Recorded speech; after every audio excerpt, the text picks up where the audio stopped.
Drive safely. Recording started.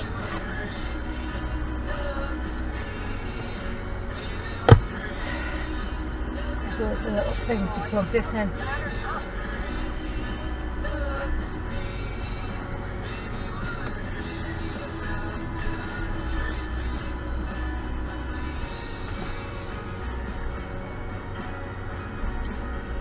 Did she get the wire for the phone? Hun? She did. Yeah, we don't need it now, but we may do. You have the wire? White Lies is produced by us. Thank you. Smith. You want to throw these papers out? Sure. That's fine. It was just for Abby to tear at anyway. Our researcher is Barbara, and I'll keep one. Have you got water, Jay? Yeah, Woods and Christopher. that's what I got out in the back. Okay. Include James Willis I'm and gonna Alex keep two of Davis. these. Just Music is composed by Jeff T. Special thanks to the use of this song. Those people came to the casino. They went to the casino. When I come out of the breakfast room, they went to the casino and it wasn't open.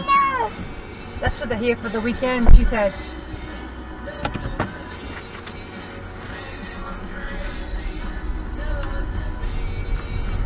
oh, those are magic cards. Is there any available in there? There's one worth $10. Like, don't throw them out, No, but I know, but I'm like. but don't worry. An odd place to put it. Yeah, you can put it somewhere else if you want. Put it in the book. Archival tape in this episode comes from Washington University. Put those in the glove box. ABC News, WATB. Do you want your water, Mom? To Stephen Longenecker, Michael Robinson, and the Alabama Law Enforcement Agency. Tim L. Pennycock. Want your water, Mom? I've got water, love. Oh, you mean the other bottle? Yeah.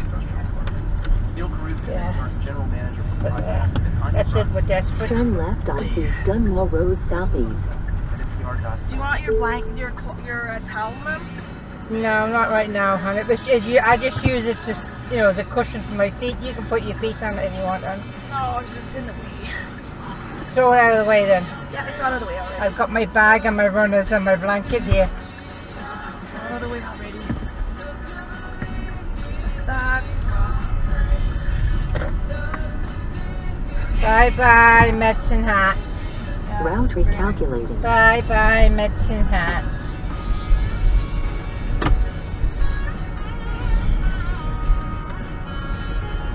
Turn right and then turn Are you right. comfy, Jay? Yep, I'm very comfortable. Thanks.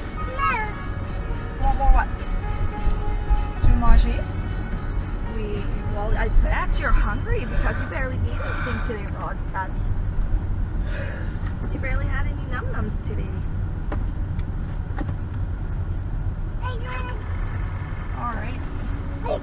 Another banana. Originals. Cheerios? My name is Rick Singer. No? Sardolo? My job is to life coach kids and families through the whole process of getting into college. Good morning. We're here today to announce charges in the largest college admissions scam ever prosecuted by the Department of Justice. It's unbelievable. It is so competitive to get your kid into school today. A central defendant in the scheme, William Singer, will plead guilty today to charges of racketeering, money laundering, conspiracy to defraud the United States, and obstruction of justice. So Mom and Dad are absolutely crazy. Saturday night, it's an amazing night. Why? Because Mom and Dad go to a dinner party. They hear about every kid who's doing, getting into this school, going to this summer program, doing this, doing that. Sunday morning, my phone rings off the hook. Why? How come we're not doing this? We want it done now. And the kids are like, whoa, this is my life. Wealthy parents paid Singer about $25 million in total to guarantee their children's admission to elite schools. And they send their plane to come pick me up, come to the meeting for a couple hours, 2-3 hours, put me right back on the plane, send me to the next place I need to go. After all this chaos, the payoff for me is knowing that these kids found the right place to go to school and they feel great about themselves. Peanut butter jelly sandwich?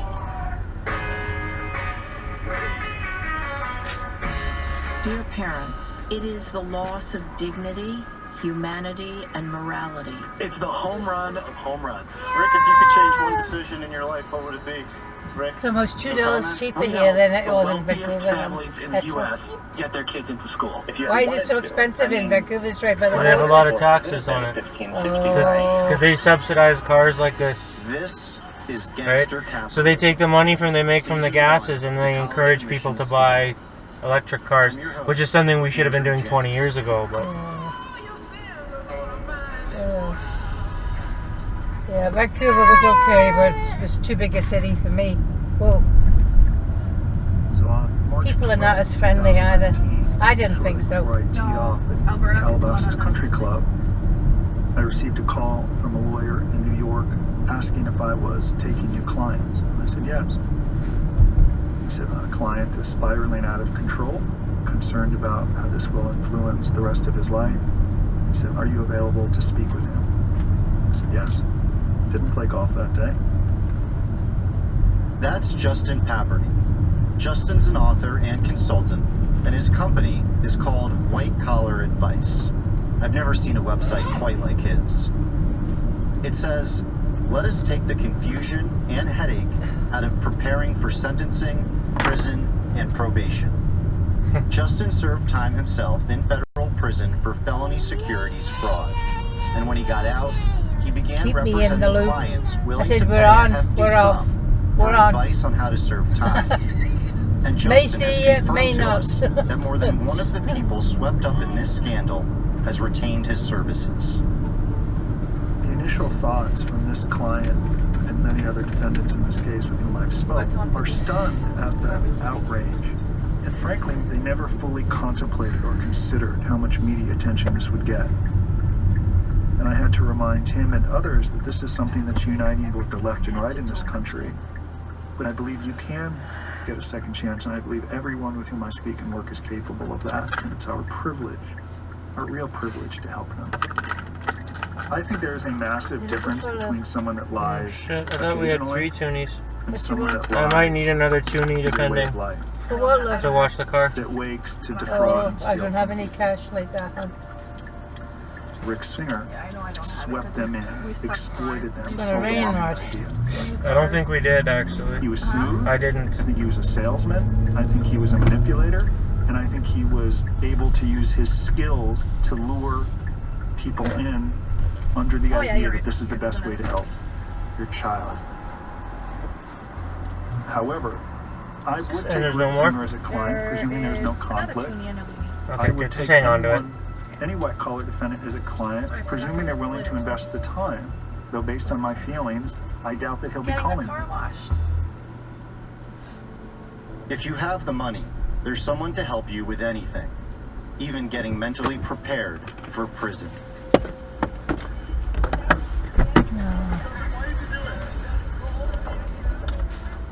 It's May 13th, and I've returned to Boston. I just ran down a back stairwell at the federal courthouse, chasing Felicity Huffman and her lawyers. But when I finally caught up to them, like that they had nothing to say. in a couple of hours to Just play. like nearly everyone else Look involved at in that. this case. That's lovely. It all feels very surreal to me. Moments earlier, We can I sit watched down and she Huffman can stand play. before a judge and cry as she apologized for the display of emotions. Wiping away tears, she pled guilty.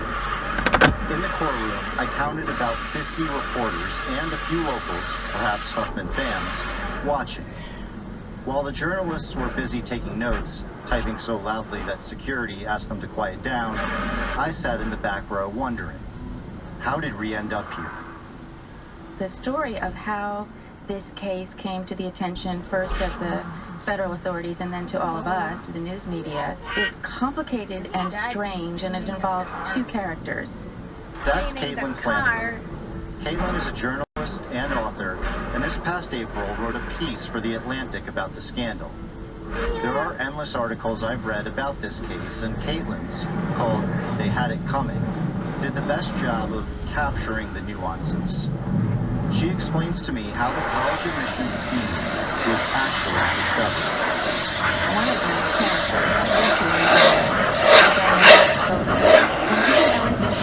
kind of in his own right this fascinating character to me. He had 4 daughters at the time this all broke who either were at Yale, had graduated from Yale, or had just been admitted to Yale. And that's a really high number for these super elite, super selective schools. Maury was a financier in LA who last year got busted for being the ringleader of a pump and dump scheme where he artificially inflated the price of a stock. and then sold it off for millions in profit at the expense of his clients. The whole deal with when the feds get you in a big case like this, it's not who tells the most, it's who tells it the soonest. And of all the possible things that he could confess at that moment to lower his own sentence, he reveals that he's paid to get his youngest daughter into Yale. And he says that the way that he did this was that the coach of the women's soccer team, a very beloved, renowned, almost 25-year veteran at Yale called Rudy Meredith, sold him this spot for $400,000. So immediately after that, they nabbed Meredith. So those are who those two characters are. But what we have at the heart of this is you have a man who, number one, will scheme and pay huge amounts of money to get a child admitted to Yale. And the second he's in any kind of trouble, he will give up that child. The emotional toll on these children, you know, we could all say world's smallest violin, these are the very wealthy kids of very wealthy people, but, you know, everybody's a person in their own right, and the emotional toll is almost unimaginable for these kids, that he would put her through it and certainly jeopardize the admissions of the other three. I mean, he has taken his 4 daughters and really sacrificed them at the altar of spending less time at Camp Fed. Now, working with law enforcement, Maury Tobin agreed to wear a wire. He was instructed to arrange a meeting at a Boston hotel with Yale soccer coach Rudy Meredith. During this conversation, Rudy confirmed that he would accept a bribe from Tobin. Just like that, the feds now had the evidence they needed to leverage Rudy, and Rudy flipped. He told the FBI that he was only a small part of a much larger scheme, and so the FBI took the same approach with Rudy as they did with Maury Tobin. Incredibly large conspiracy. Usually, that's the end. But here, it was just the beginning. Here's Brian Murphy, a Boston-based, white-collar criminal defense attorney. It is unusual for the federal prosecutors to use somebody at the top of a hierarchy to inform against underlings, against people who played a more minor role in that prosecution. The typical example is in drug prosecution. They typically use lower-level drug dealers to move their way up the chain of command, as it were, to get the person who was supplying the larger quantity of drugs and organizing the conspiracy as a whole. In this case, they essentially did the reverse. They came upon Singer very early, and then they wanted to see the scope of the conspiracy. Throughout this podcast, you've heard readings of conversations between Rick Singer and his clients. They were all included in the affidavit, which reads like a true crime novel. And they offer a detailed look at how the whole scheme worked. Here, I'm going to focus on the ruse that the FBI had Singer use to entrap his clients. Singer called the parents and told them his nonprofit was being audited by the IRS. It gave cover to discuss the payments that were made. I'll start with Singer speaking with Gamal Abdelaziz, a former casino executive. So the reason for my call is I just wanted to make sure that you knew. So my foundation, which happens to all these foundations. The route guidance will start now. $4. Turn left onto Dunmore Road Southeast and then turn left. It's not perfect, but whatever. We're gonna have to watch it again when we get home to Winnipeg. So they asked me, you know, about Mona the will need a wash when I get home. payment She'll be sitting in the dust for 2 weeks. And so I just want you to know from the IRS. It's really dusty, that parkade, isn't it? Anything about the fact that your $300,000 was paid to Donna Heinel at USC to get your daughter into school, even though she wasn't a legitimate basketball player at that level. So I'm not gonna say that to the IRS, obviously. You're okay with that, right? Of course. I'll tell you a funny story, is that Donna Heinel, who's the senior women's administrator, she actually called me and said, she calls me and she says, hey Rick, that profile you did for Abdelaziz. Turn right onto Dunmore Road Southeast and then turn left. T for me. Female, I want you to use that profile going forward. I love it. But yeah, it was great. Turn left onto 13th Avenue Southeast. Just want to make sure our stories are together. I'm going to essentially say that your $300,000 payment is our foundation to help underserved kids. Okay.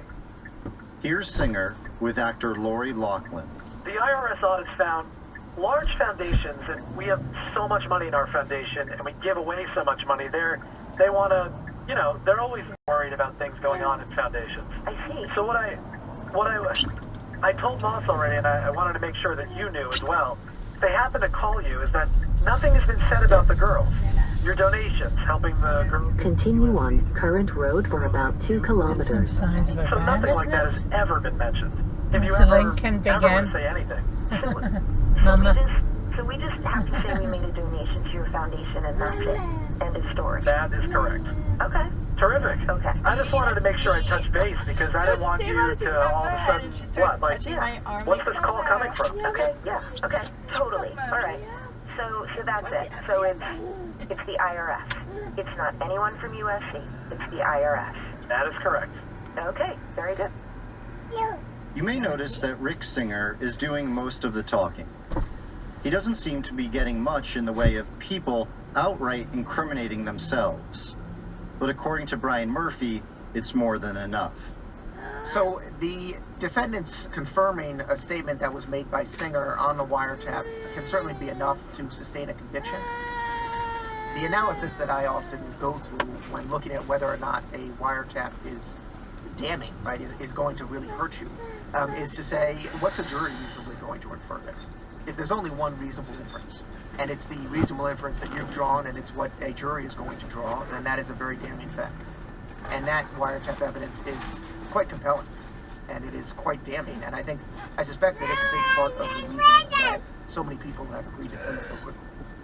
Here, Rick Singer speaks with Augustine Huneeus Jr., the vineyard owner we met in episode 2, who is not only complaining that his daughter's doctored SAT score could have been a 1550 out of 1600, but that his friend, Bill McGlashan, who was also using Singer, was making him feel guilty.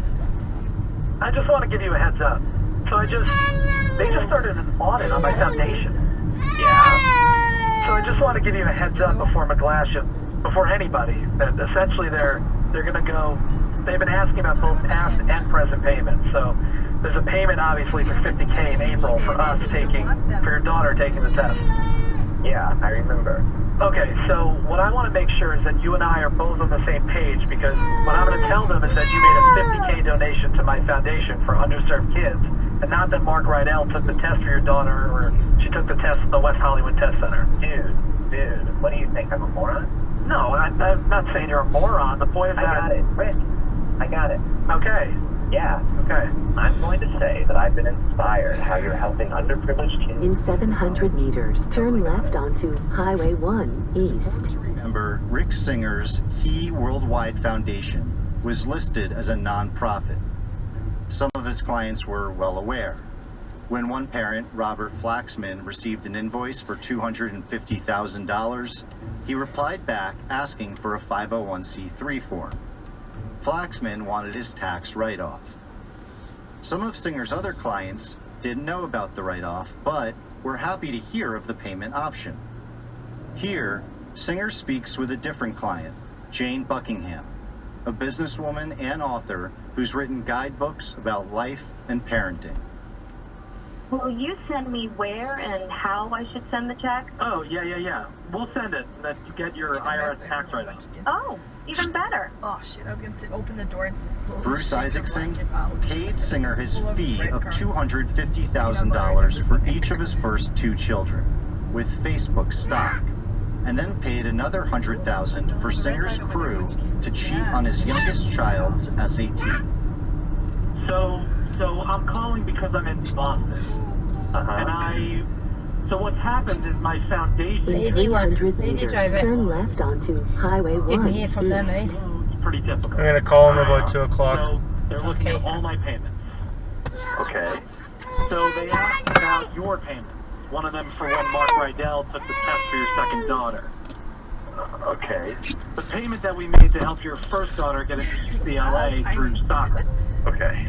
And then the payment that we made to Donna Heinel at USC to help your second daughter get in through crew. Okay. So, of course, I'm not going to tell the IRS this is where the money went. Turn left onto Highway 1 East.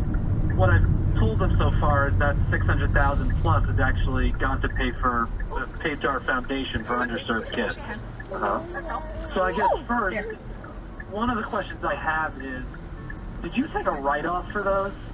I did take a write-off for those, yes. Okay, all right. I just want to make sure I'm on the same page as you. I did. Okay. No, you go.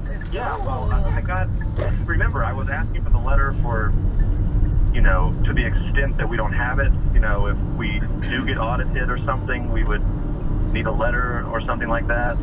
Gotcha. Totally. That's after the fact, okay? Okay. Yeah, no problem. So I just wanted to make sure our stories are aligned. Yeah. Later on, back in California, Rick Singer went to Bruce Isaacson's house. Continue on current road for more than 50 kilometers. And he was wearing a wire for the whole discussion. And I'm just saying, hey, I was just told to call everybody. Yeah, no, I appreciate that, and I'm glad you did. It's just something that when it happened, my stomach kind of fell out. Oh, sure. Yeah. I think it should. Oh yeah, I'm just thinking, oh my God.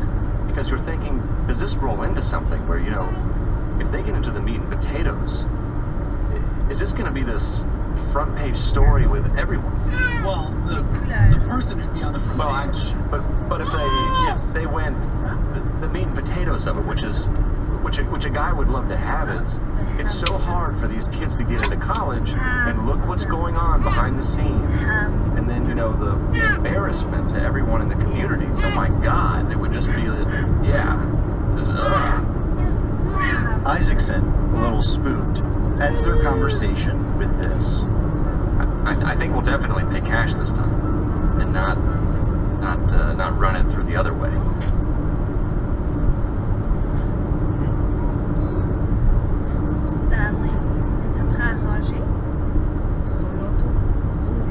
Like so many of you, I work hard. Then there's the random chores, commitments you end up regretting, who knows what else. For me, and I really do mean this, there's nothing quite like coming home and sleeping on a perfect mattress. Sleep Number really does have the best mattresses. My Sleep Number setting is 50. My partner's, well, I need a girlfriend to sort that out maybe one day. So many couples, from what I've been told, disagree on mattress firmness. Sleep Number beds let you choose your ideal firmness on each side, so it's just right for both of you. The Sleep Number 360 smart beds are so smart, yeah, I just called a mattress smart, that they sense your every move and automatically adjust to you. They also have heat warmers for your feet, which is icing on the cake. Now during the Memorial Day sale, a Queen 360 smart bed starts at only $9.99. Come in during the Memorial Day sale and save $1,000 on a new Sleep Number 360 Special Edition smart bed for temperature balancing comfort at an exceptional value. You'll only find Sleep Number at any of the 575 Sleep Number stores nationwide. Find the one nearest you at sleepnumber.com/gangster. That's the best promo code ever, sleepnumber.com/gangster.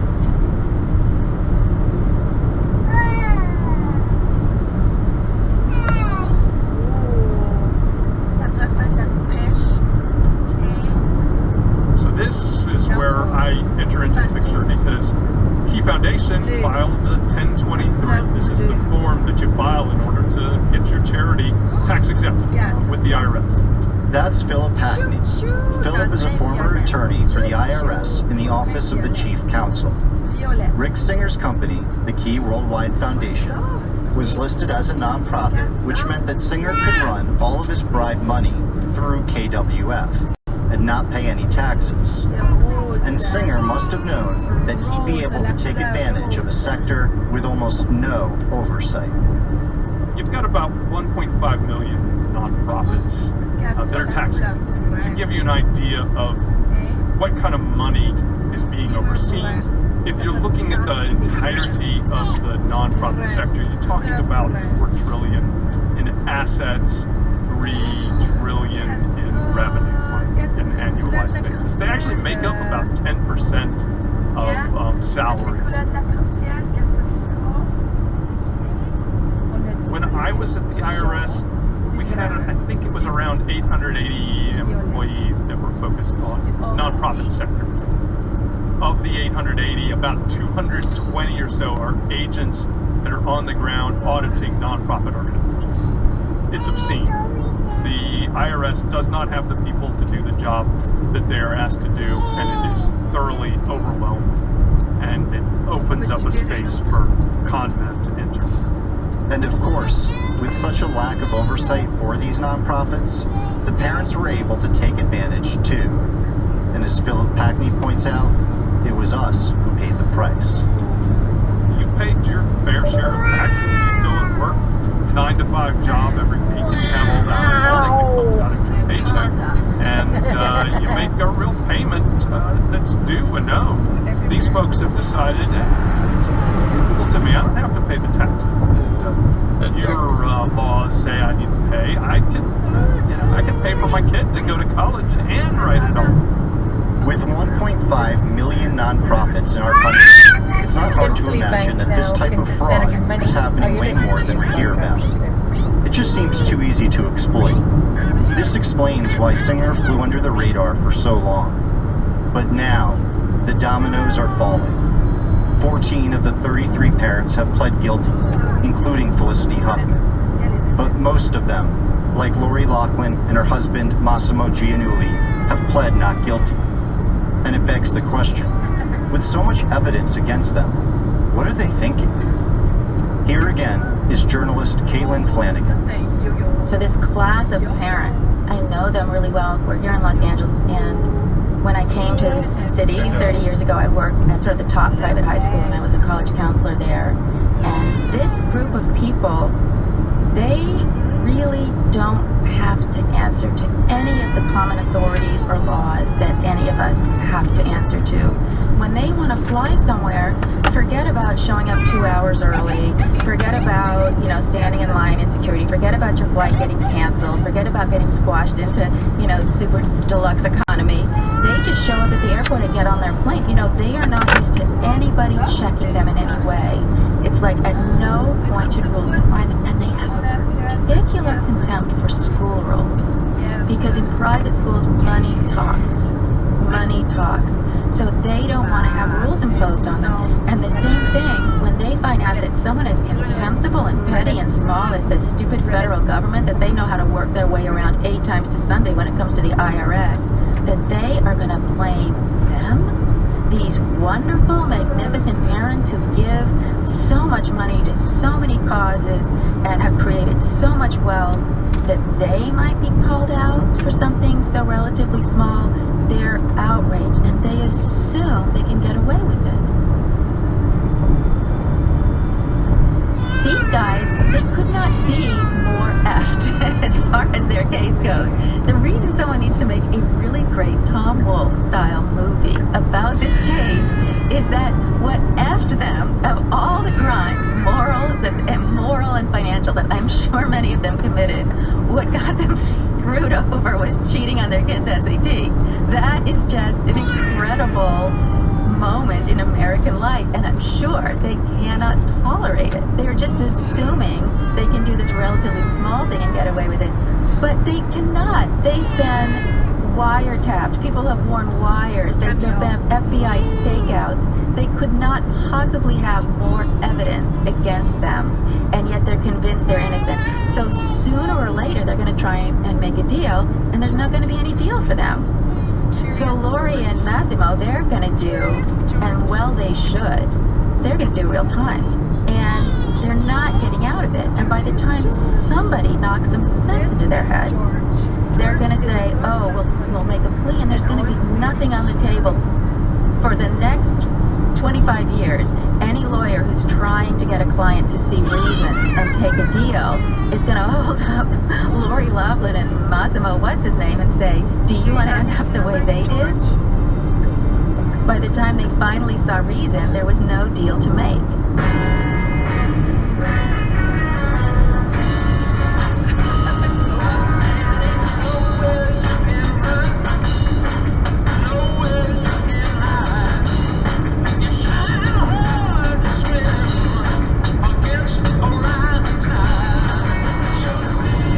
On the next episode of Gangster Capitalism, Coach Singer, he became in my life, my mentor, kind of like my father figure.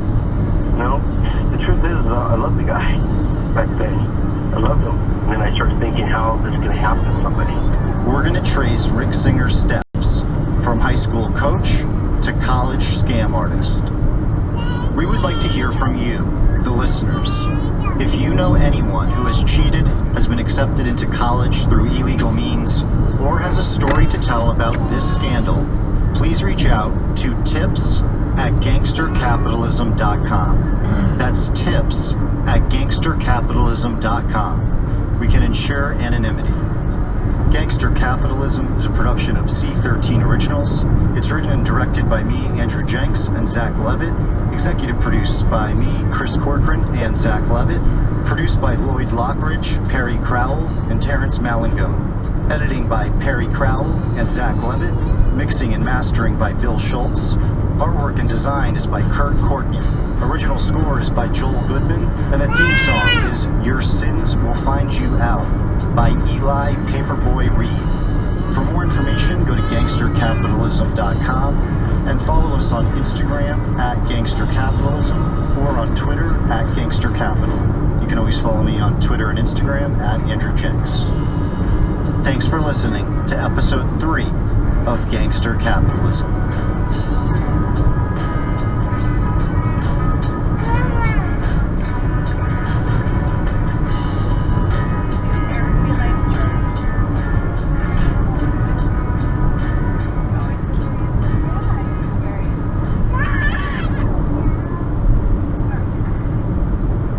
This episode of Commons is brought to you in part by FreshBooks.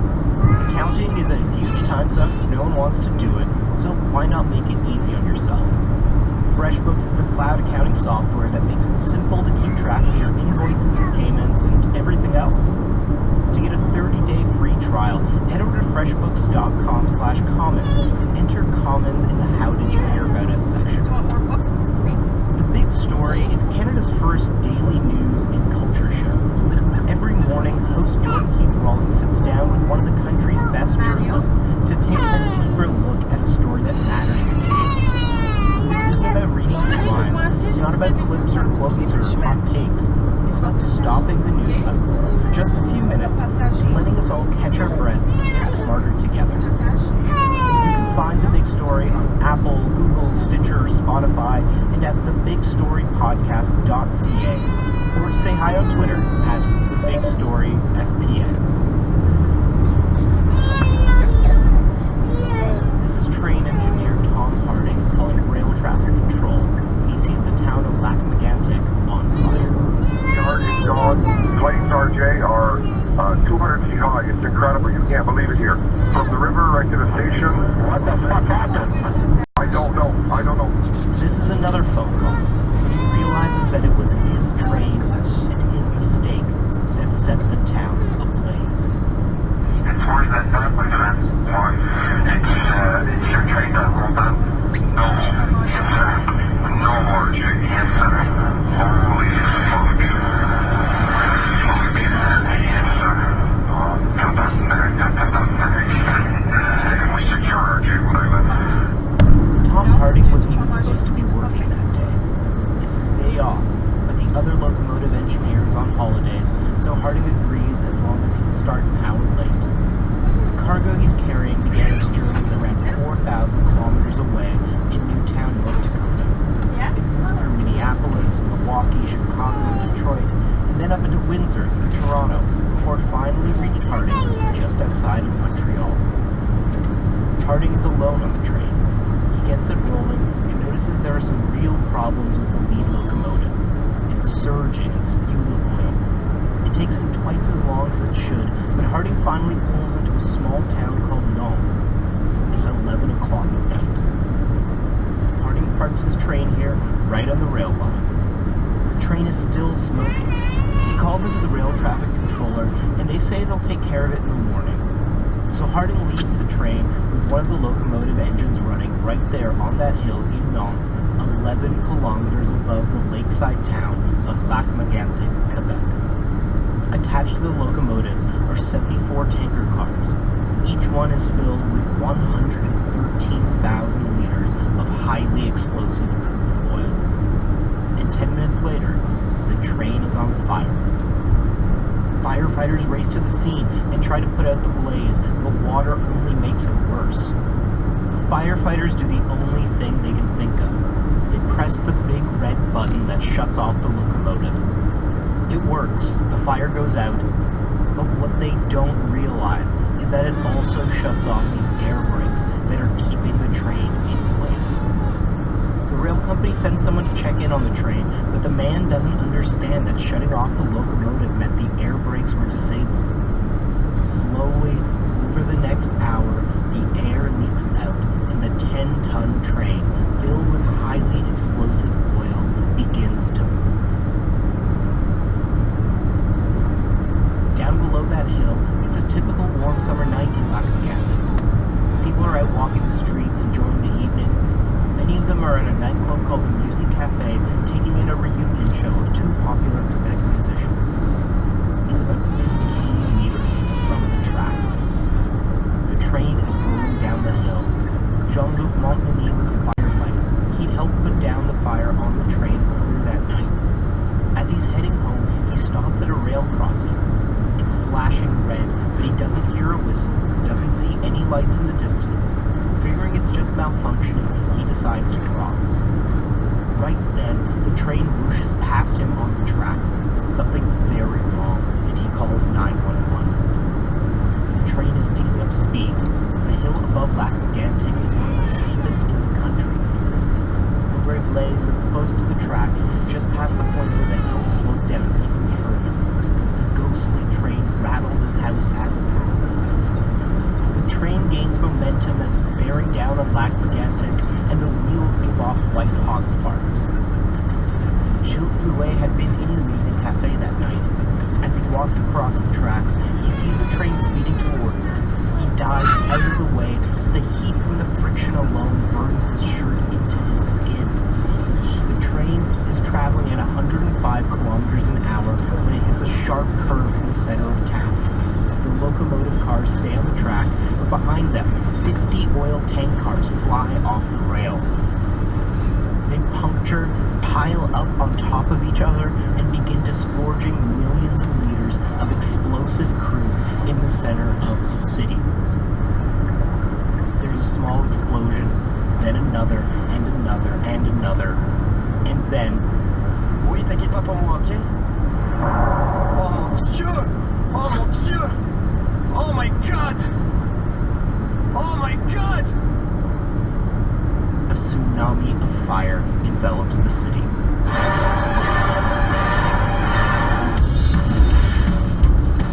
Lac-Mégantic was the deadliest rail disaster since Confederation.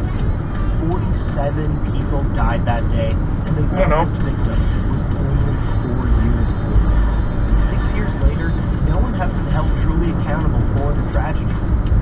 And outside of Quebec, Lac-Mégantic has already been relegated to history. But the deep causes that led to this catastrophe haven't gone away.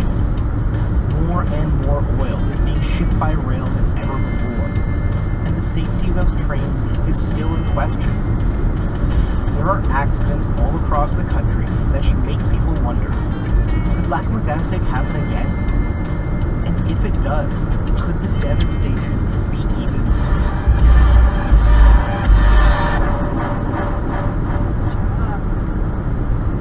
I'm Archie Mann, and from Canadaland, this is Commons.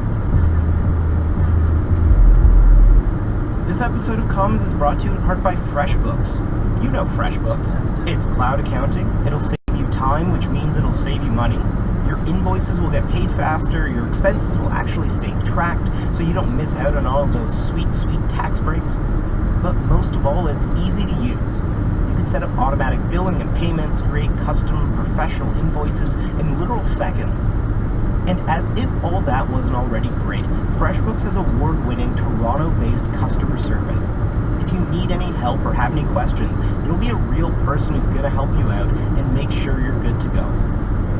FreshBooks is also now offering double entry accounting reports, so working with your accountant at tax time is a breeze.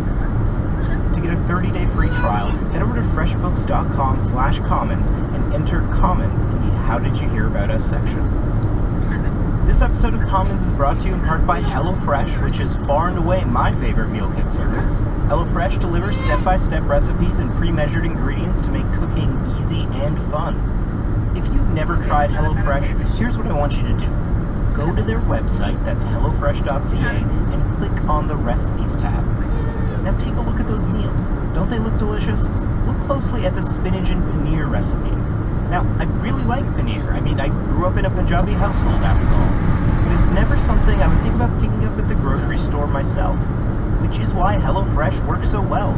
The ingredients will be fresh, and it's going to be a meal you love even if you wouldn't think to make it yourself.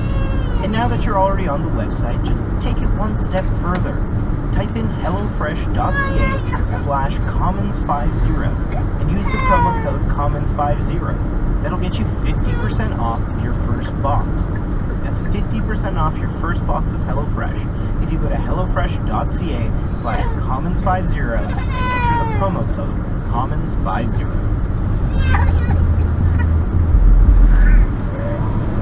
I was supposed to go to the cafe to see my friend, to just relax after the day, and it was 10 minutes before 1 hour, and I decided to don't go because I was tired, and I said, okay, no, I don't go, and I was on my car and to go back to the home, and I saw in my retrovisor the big ball of fire in the sky. Inside of Music Cafe, some people thought that the explosions and the lights were an asteroid. Their instincts were to duck under the tables and stay inside. Christian Lafontaine quickly grabbed his partner Melanie and ran for the exits. And he hauled his girlfriend out, and they got out on the patio, and they saw the river of flame that was rolling towards them, and they just ran for the Chaudière River, and they survived. My name is Bruce Campbell. I'm the author of The Lac-Mégantic Rail Disaster, Public Betrayal, Justice Denied. Yvonne Rosa and Natalie Guy had just left the bar when they saw the train barreling down. They hid between two buildings as the rivers of flame blazed around them. Rosa and Guy ran to the water. They were heading for the marina because they had a boat on the arena, and they got there and basically jumped in the water and saved themselves that way. At the local hospital, the staff knew that something terrible had happened. The people at the hospital who saw what was happening and were preparing for, to take in people who were hurt, people who were burned, people who were wounded, but no one came. And I tell the story of them waiting for people to appear, and no one appeared, and finally someone just said, there are no survivors, and that's basically the case, with a few exceptions. The fires that burned through Lac-Mégantic were over 1,600 degrees Celsius, so hot that water from firefighter hoses evaporated before contact. The disaster zone was twice the size of Ground Zero after 9/11. Firefighters were brought in from the rest of Quebec and from Maine, but there was little they could do. You can't really fight a fire of that magnitude. The most important thing that you can do is evacuate. As the townspeople were confronting their immense loss, anger began to boil against the company that owned the railroad, Montreal, Maine, and Atlantic. The owner of that railroad, Ed Burkhart, didn't show up to the town for 4 days. And when he arrived, he was defensive and confrontational. You see, people are always putting words in my mouth. But you're talking about the fire department did. You're talking about the track man. I'm looking at a series of causes, a series of events that occurred. I think the fire department played a role in it, and that the facts. This is facts. That doesn't mean that we're holding these people out to dry as being the guys that have caused this tragic accident. The deaths in Lac-Mégantic didn't end the night of the crash. One of those firefighters who was pulling bodies out of the wreckage actually pulled his ex-girlfriend. His name was Kevin Moran. And the trauma of that, he was a new firefighter, and the trauma of that was just too much for him. And within months, he committed suicide. Yvon Ricard, one of the two musicians playing at Music Cafe that night, was having a cigarette outside when the train exploded. He was able to escape, but he was haunted by the death of his friend, Guy Belleau, and he took his own life 2 years later. Lac-Mégantic was forever changed by the disaster. There was a shoe store. It's not there anymore. On the other side, there was a big brick building, 4 apartments on 2 floors up. It's not there anymore. After that, there was this small boutique. It's not there anymore. The other one was a driving school. It's not there anymore. After that, it's a lawyer's building. Everyone wanted to know how something so horrific could have been allowed to happen. What's clear is that the road to Lac-Mégantic begins long before Tom Harding ever took the train out of Montreal. Well before even the explosive crude oil was loaded onto it in North Dakota. For Bruce Campbell, it starts in the 1980s with Brian Mulroney. So he came to power on support of the big business lobby to really push those policies of deregulation, cuts, privatization. The entire system that regulated railway safety was remade, and the companies themselves were essentially put in charge. They basically let the companies set those rules. You know, that's when it started. When you let the fox be in charge of the chicken coop, you need to have someone with a pretty big gun guarding the fox. Railways have always been powerful, but before that you had a tension between the regulator and the regulated industry. Those days were over. Now, the federal government wanted to play nice with the railroads. That continued during their years of liberal reign in the 1990s, when funding for Transport Canada was cut in half, and a new breed of railroad companies was coming into being, focused on cutting costs to the bone. No one represented this era better than Ed Burkhardt. This company, in the 10.5 years that it's been in existence, has never had a significant mainline derailment on its own tracks until this tragedy. That's Burkhardt at a press conference after Lac-Mégantic. I remember we stopped in the middle of the highway one time, brought out your hardliner, kind of laser. You stood there and the wind was blowing and you were going like this, and I said, sit down and let me be. Railroads in the US and New Zealand and Eastern Europe. It wasn't like you just rip it out and have a slag. You had to sit down, bits of other brought the potty bits. And he started the cutting process pretty soon thereafter. It was kind of a delinquent company, and it's far from fostering a culture of safety by their actions. They were fostering basically a culture of negligence. Burkhardt was especially focused on getting approval to run trains with only a single person on board. It's easy to understand why running single-person trains is more dangerous. If something goes wrong, there's no one else to fall back on. And even though regulators pushed back on Burkhardt's efforts to run one-man trains, he essentially forced it through. But you remember I told you that the companies were in charge of the operating rules, and in 2008, 2009, they negotiated a loophole which enabled companies to operate single-person or apply for permission to operate single-person trains. The transportation regulators trusted companies to make decisions about safety, but they were doing this at a time when an entirely new industry was beginning to boom. There's an oil boom going on right now, not in Saudi Arabia or Kuwait or any of those places, but 600 miles north of Montana, in Canada. In the 2000s, the oil sands and fracking were both taking off. And there just weren't enough pipelines to handle all of the crude, so companies looked to the rails to ease their burdens. In 2009, there were around 500 oil cars on Canadian track. By 2013, it was 160,000. Soon, you had massive 70, 80, 100-car trains with nitrogen filled to the brim with oil. Canadian regulators just didn't have the resources to make sure everything was done safely. On the Quebec office, which by this time hardly had any staff, didn't have the capacity to do the kind of oversight that it wanted to or should have been doing. The rail companies were more or less policing themselves. They were hauling more and more of a dangerous explosive product. Trains were being staffed by a single engine. By that time, the die was cast. It was just a matter of if or when and where, not if. Just kind of Russian roulette. About a year after the derailment, Tom Harding and 2 other low-level employees were arrested and charged with 47 counts each of criminal negligence. Is that the proof, the evidence that was gathered by the police was submitted to the Crown Prosecutor, and the prosecutor decided to take accusation of this nature against three persons in the company. But none of the executives of Montreal, Maine, and Atlantic were charged. Bizarrely, the company itself, this defunct shell of a company, Montreal, Maine, and Atlantic, which had gone bankrupt within a month or so, was charged criminally, but none of its executives were charged. It was clear that Harding and the others had made mistakes.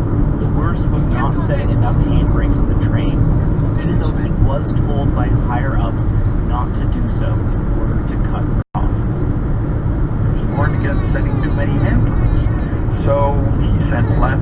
He should have sent more handbrakes. There's no question about it. I mean, that's something he'll have to live with for the rest of his life. When the verdict came down, all 3 men, including Harding, were acquitted. He spoke publicly only once, and he directed his words to the families and friends of the victims. I do not find the words sufficient to express my sympathies. I'm deeply sorry for my part of responsibility in this tragedy. I assume this responsibility now, and I will always assume it. Some victims' families were upset by the verdict, but others saw Harding and the 2 other workers as scapegoats. It was the executives who set the rules and made the policies that they wanted to see take responsibility. Here's Jean Clouseau, who lost his daughter Kathy during the explosion. I felt that how can I say it? When they arrested them, they took them as water fish. That's what I thought. And since then, what do you think can happen in their mind of these 3 guys? When we all know that's not a real person who has to be sitting in the bench of the accused. Harding and 5 other employees would eventually plead guilty to non-criminal charges for not properly securing the train. Harding was given a 6-month conditional sentence that he served in the community. And when the 3 men were acquitted, the prosecutors decided not to proceed with the charges against the company. And so there you had no one criminally charged, the owner, the executives, no one. The Transportation Safety Board's investigation came to its own conclusions about what caused the crash. The context starts with MMA, a short-line railway running its operations at the margins, choosing to lower the track speeds rather than invest more in infrastructure, cutting corners on engine maintenance and training, and then relying on employees to follow the rules. This was a company with a weak safety culture, a company where people did what was needed to get the job done, rather than always following the rules. A company where unsafe conditions and unsafe practices were allowed to continue. Which begs the question, who then was in a position to check on this company, to make sure safety standards were being met? Who was the guardian of public safety? That is the role of the government, to provide checks, balances, oversight. And yet this booming industry where unit trains were shipping more and more oil across Canada and across the border ran largely unchecked. Despite their tone, Bruce Campbell believes that the report was a whitewash and was scared how much Canadian regulators had allowed this to happen. As he began to report on Lac-Mégantic, people began reaching out to him with troubling information.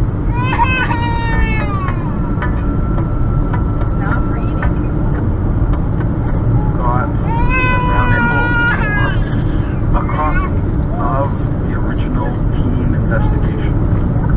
And then I had a draft that was done a couple of weeks later. It was basically implement with track changes, and they've removed all of the costs and factors related to single-person trade operations. According to Campbell's reporting, there was significant pushback to the first draft by the railway industry, Transport Canada, and even the Prime Minister's office. After the Transportation Safety Boards were poured to the acquittals, people in Lac-Mégantic still felt there had been no justice done. There have been some positive changes to safety rules. The most dangerous tanker cars are being phased out, single-person trains no longer run, and changes have been made to how air brakes are used. But Quebecers still want more action. And so there was a unanimous resolution in the Quebec National Assembly in April of 2018, basically calling on the government to hold an independent judicial inquiry to answer the many unanswered questions about what happened, why it happened, who is responsible. Prime Minister Justin Trudeau has declined to call an inquiry. Have things changed to prevent another tragedy on the scale of Lac-Mégantic? This episode of Commons is brought to you in part by a new sponsor, a very cool sponsor. It's The New Yorker. I will unabashedly say I love The New Yorker. So many of my favorite writers are over there. I think Commons listeners will especially love Elizabeth Colbert's work, who is frankly probably the best environmental journalist out there today. Or if you want to read about some shady, corrupt dealings, check out Sheila Kolhatkar and Patrick Radden Keefe and Adam Davidson, and honestly, there's too many to name. Right now, noted Canadian Adam Gopnik has a feature on the quest to live longer but stay younger, which is much better than just living longer by itself. Alright, so here's the offer. For just $6, you'll get 12 weeks of The New Yorker, plus a New Yorker tote bag. That's half off the normal price, and that means home delivery of the print edition each week, unlimited access to NewYorker.com, which serves you up around a dozen original stories every day, and access to their apps, archive, crossword puzzles, and more. Did I mention the tote bag? So get 12 weeks off The New Yorker for just $6 and that awesome tote by going to NewYorker.com/Commons, and listeners will save 50% when they enter the promo code COMMONS. Like Lac-Mégantic, Winnipeg is a railway town. Winnipeg is a very rail-focused city. It goes back to the start of the two railroads. They sort of intersect in the city of Winnipeg. And if you've ever been there, there's rail everywhere. The tracks go around the baseball diamond. They go right through downtown. My name is Dylan Robertson. I'm the Ottawa correspondent for the Winnipeg Free Press. You know, people are skating kind of like the Rideau Canal, and you look up and there's a big sort of black tank car rolling through the community. Shaw Park, the baseball diamond, the rails go right sort of around the curve of the diamond. It's sort of everywhere in the city, and there's also the rail yards themselves. In the years since Lac-Mégantic, there's been more oil traveling by rail than ever before, and much of it is going through major cities like Winnipeg. Why are pipelines so controversial in Canada, and yet you look outside your window and you have what seems like a pipeline on rails and no one is really talking about it? There are reasons to worry about how safe these pipelines on rails really are. One of them is worker fatigue. Scheduling happens at the last minute, and on cross-Canada journeys, engineers will stay in bunkhouses. Those often don't even have enough beds. And workers are often only given 8 hours from the minute they leave the train to when they get back, even if a hotel is an hour away. Tom Harding had worked 17 hours the day of Lac-Mégantic. That's the medical equivalent of being intoxicated. And there are other signs that the rules still aren't being followed. One incident in particular has Winnipeggers worried. In 2016, a CN Rail warning system for runaway trains began to malfunction. What ended up happening is every time a CN train entered Winnipeg, the alarm went off, and that probably happens at least 12 times a day, probably double that. And so what they did at the office was shut off the alarm system. The alarm system was shut down for at least 3 months. It seemed almost like a metaphor for how a lot of this seems to be going. There was another serious incident in Portage la Prairie this January, where where you had two oncoming trains and they didn't collide head-on. The locomotive of one of them struck some of the cars. This was at the site of a bridge where it's a double-line track and it becomes a single line over the bridge. A lot of our readers have this question about, like, how does it happen in 2019 that you have two trains heading towards each other and they collide? Like, under what situation is that acceptable or normal? A lot of the people we spoke with in Winnipeg say, why would I trust you when this stuff happens?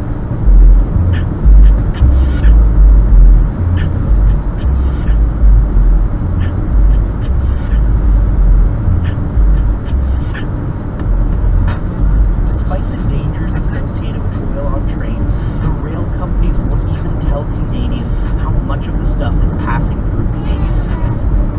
I think the amount of responsibility that this industry has, there should be a commensurate level of scrutiny, and I can't think of any other industry in Canada that evades these sorts of questions about how much business you do, where is it located, what do you have in place.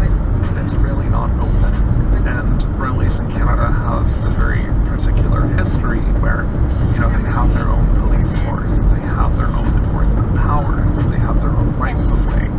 And we accepted that trade-off as a country because they were so much a part of settling the modern state that is Canada. The number of runaway trains has been increasing.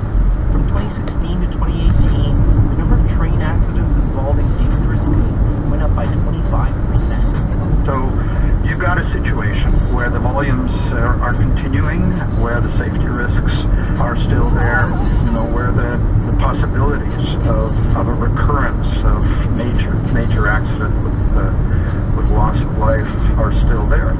The citizens of Lac-Mégantic have been pressuring governments and railroad companies to increase safety standards. But then there are those who are out on the tracks every day. They're monitoring the condition of the tracks and the speed of the locomotives and the contents of the trains. Robert Bellefleur, the head of the Lac-Mégantic Citizens Coalition, was driving back to town from a criminal trial in October 2017. As he came into Nantes, he saw a convoy of rail cars sitting on the hill, the same location that Harding's fateful train had once been parked. It was sitting there without a locomotive or a derailed. Why did he flash them? 4 months later, another train was parked there again. No idea. It had 29 cars full of highly explosive propane. He says it sat there for 30 minutes without a locomotive, without an engineer, and without handbrakes. Bellefleur was stunned. If we tolerate such risk factors in Lac-Mégantic, the site of the most destructive railway tragedy in Canadian history, what is happening elsewhere in Canada, he said.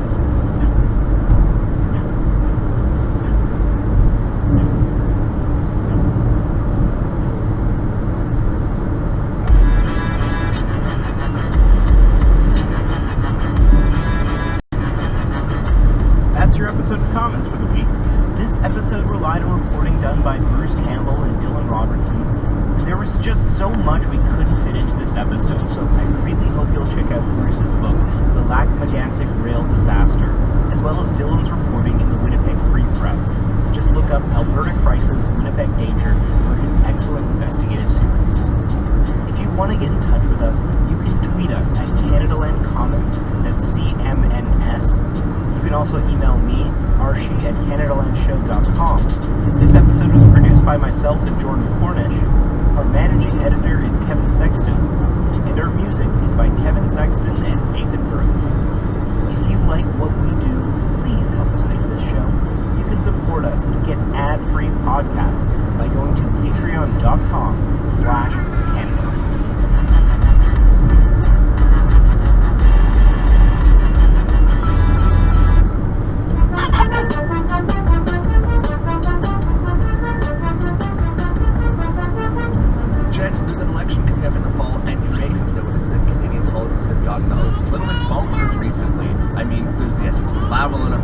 Nazis are back now, I guess. There's Jason Kenney's Civil War, Doug Ford is blowing up Ontario, and apparently PEI is now powered by fish. The point is, so much crazy shit is happening right now that it can be hard to keep up. That's why we're here. As the election looms, our podcast Oppo will keep you informed about the week in Canadian politics. along the way, we're going to be speaking to Canada's top politicians, a whole bunch of the bottom ones, and everybody in between. So listen to Abba for all the twists and turns as the election comes. That is OPPO, and you can find it wherever you get your podcasts. There's a few.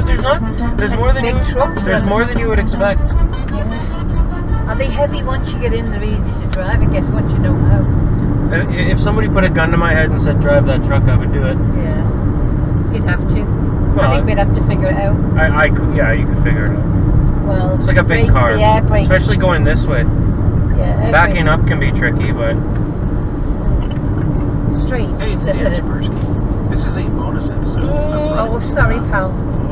We spent a big part of this season. We said sorry, pal. That's 2 now. Shows like Can't help it, hon. Some of those times that we found wasn't in numbers or analysis. It was actually just in simple stories.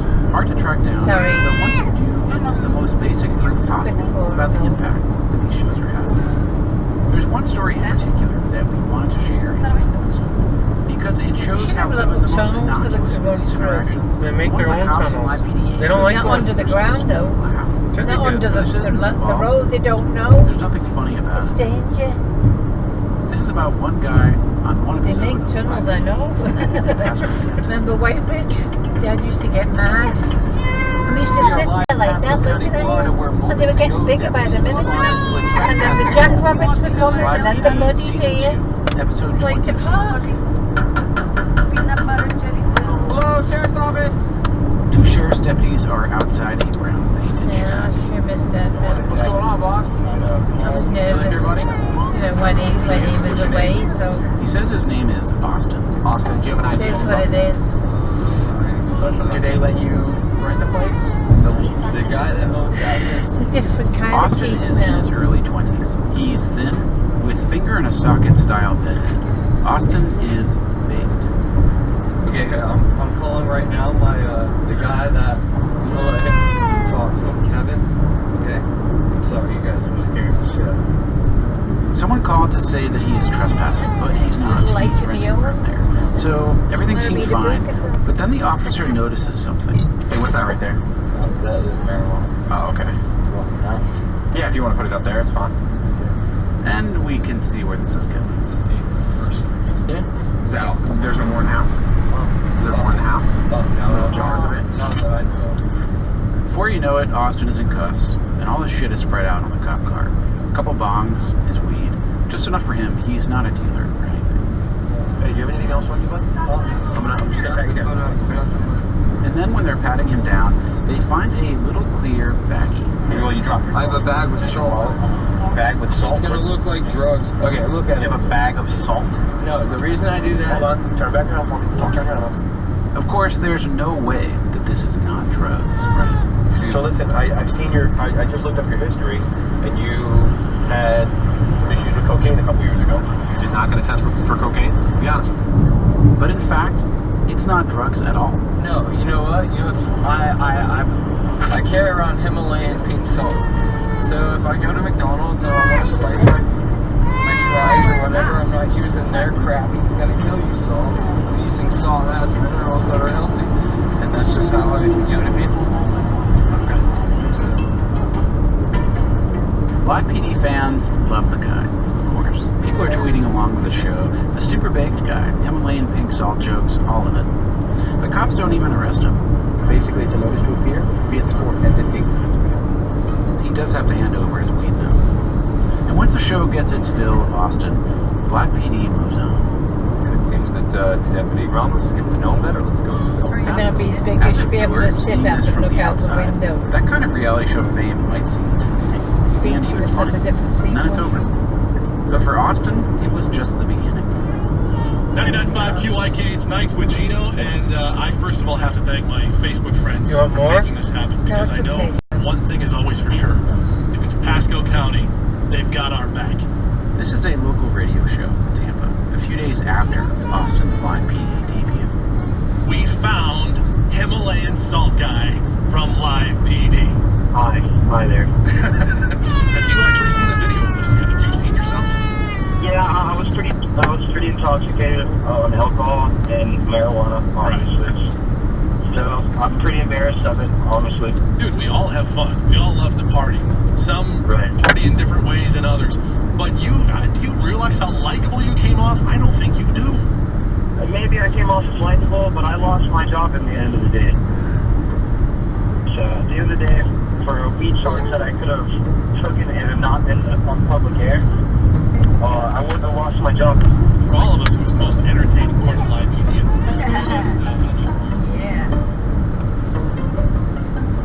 The Live PD viewers got a kick out of Austin. He became a meme on Twitter, and the radio show jumped on board to squeeze some more laughs out of it for their listeners. But Austin got fired, and that seemed besides the point.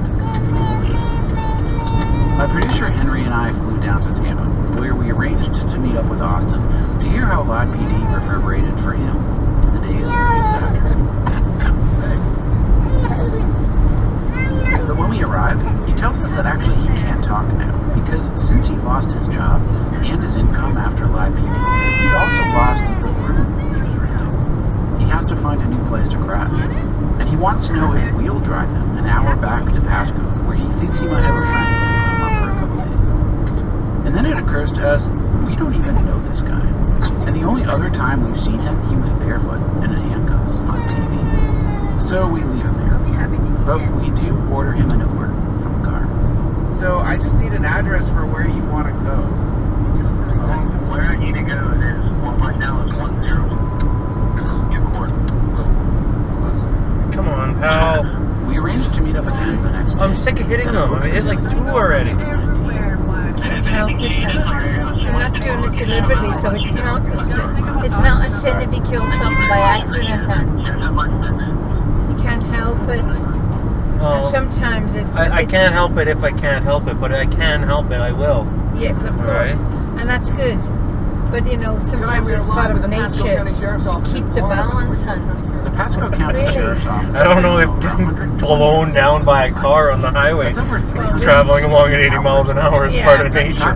You know how many we've seen, hon. I mean, you can't help it, left the show. It's, you know, when you get deer and bear, then it's a big just trouble. How ever-present the Live PD cameras had Could kill us if it hits the car. I know we have some crime. I was hit by a deer, hon. I stole my car in. Yeah. But I was at a stop sign almost coming to a stop at Chevrolet, and it just galloped right into my car. Oh, what the fuck was that? And then it galloped away. I remember, yeah. And there was all hair inside there. About 10 years Because ago. he got hurt, yeah. But I mean, they just pull people over. It was like a skip. Down 19. You know, I remember, yeah. All the cops. I wasn't there, but I remember you telling me. No, I had to tell the police though. Bulletproof This is what happened. I said it just galloped away. So I mean, if you're going to go get checkers on a Friday night, guaranteed you're gonna see something that has to do with Live PD.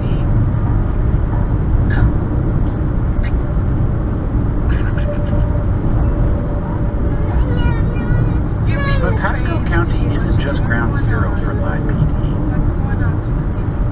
Henry and I have a day to kill before we get to meet up with Austin again. And it turns out that Pasco County is also ground zero for something else. Can I ask what this line is for? It's the 21st annual Mother Kumquat Festival. It's literally just to taste kumquats? Yes. Dade City, on the other end of Pasco County, is the kumquat capital of the United States. And today is the biggest day of the kumquat calendar. Hi. Hi. How are you? Great. How are you? Good. Is this kumquat pie? It is. I've never eaten a kumquat. Oh, you're missing out. Am I? I'm not missing out because it's happening right now. They've got kumquat jam, kumquat beer, Kumquat wine, kumquat lobster and crab dip. They have kumquat honey. I think it's like a squash. Pollinate off kumquat. I'm not sure though. Look it up. How y'all doing? Good. How are you doing? Yes, What's a kumquat sausage with kumquat? Absolutely. Kumquat puree. Mixed in there. Yes. Like a squash? And that kumquat pie is legitimately good. Yeah, it is a vegetable. Say it again. So Kumquat. Don't be. What? Henry, don't. I never heard of it. Maybe something like a squash and a cucumber mixed. That's kind of what I'm thinking of. What did he say then? They're at the or a group of small fruits bearing trees. So what do kumquats have to do with cops or Live PD or Austin, the new plain pink salt guy? Okay. Pretty much nothing. You see a lot of things about Pasco County on live PD, but you don't ever see complaints. But it's a big part of what this place is. And that is true of every single location on Cops or live PD. There are entire communities you'd never even think exist outside those picture controlled by police. But the only police we see at the festival, they're just enjoying their kumquats like everyone else.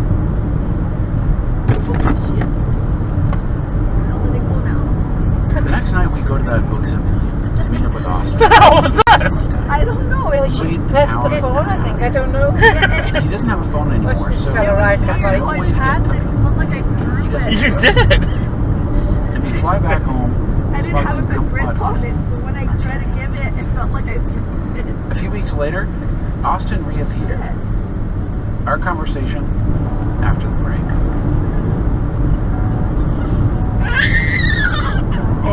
Hey! Whoa!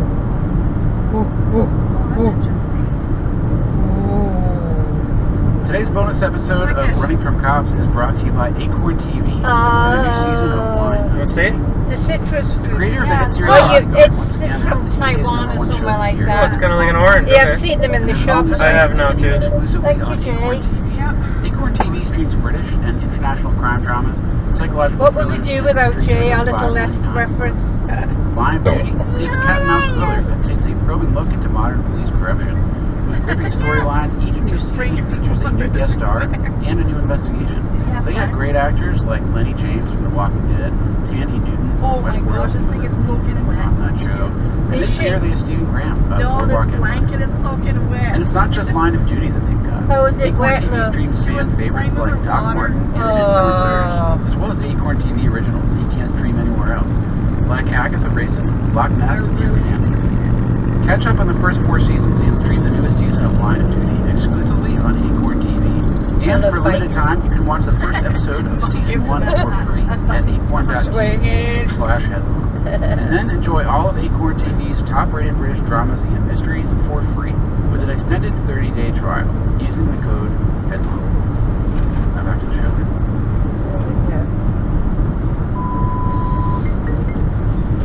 Hello. Hello, hey guys, it's Austin. A few weeks after we came back from Florida, Austin reached out through Facebook. We arranged to talk on a friend's phone. He still can't afford a phone.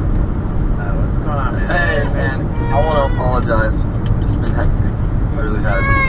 Finally, Austin walks us through how those few minutes on live PD, getting busted for bongs and some weed on national television, how it started a chain reaction that he couldn't get ahead of.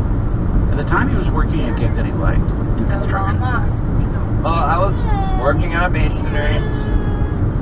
Oh my god, sorry. Anyway, I was working at a masonry, and I was doing like on the outside of buildings on new homes, and you have to like learn to read a blueprint, set up scaffolding, and like do it all. And I was on like a 2-man crew towards the end, and I started at $10 an hour, and I worked my way up all the way to 14. It was like my first job. I like moved up 10 to 14. That's not bad. There's not too many companies in Pasco County you can do that with, so I don't work with that, right?